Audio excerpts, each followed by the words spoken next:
talked a couple weeks ago, you were doing an interview, and you talked about how you hope to end the war in Ukraine because it might help you get into heaven. How does this help?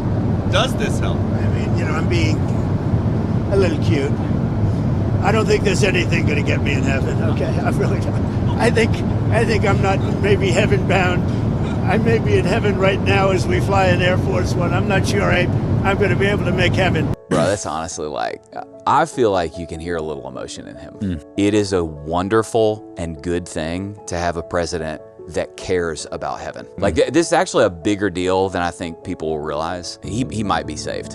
And I want to talk about why I think that. I've been able to have some conversations with people who work, you know, directly with the president. And I do know from talking to those people, he has people around him who have for years been clearly sharing the gospel with the president, like very, very clearly. So he does have that. I do know that after the assassination attempt, as would happen with most people who had a near-death experience, he had a significant moment of spiritual reflection in his life. And I do know that he prayed with someone in a very real way about his relationship with God. What you'll see is when President Trump says stuff like he does in that clip, what you immediately see is the reaction online is a bunch of like theology nerds who, you know, have been in seminary for 50 years that are like, see, this guy doesn't know anything, and they jump all over it. As a pastor, it's like what people don't understand about President Trump is he talks about Christianity like a normal blue-collar dude that didn't grow up around Christianity.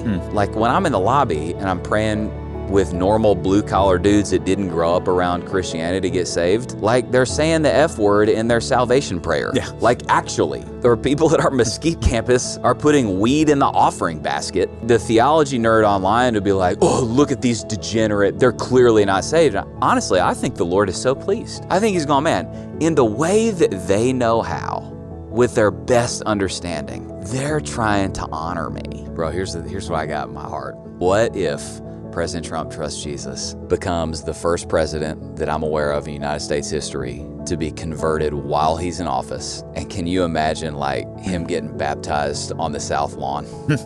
Like, can you imagine if our nation watched their leader humble himself before the living God, give his life to Christ, and have a nationally public baptism? That'd be amazing. Bro, come on, do it again, Lord. Amen. Amen.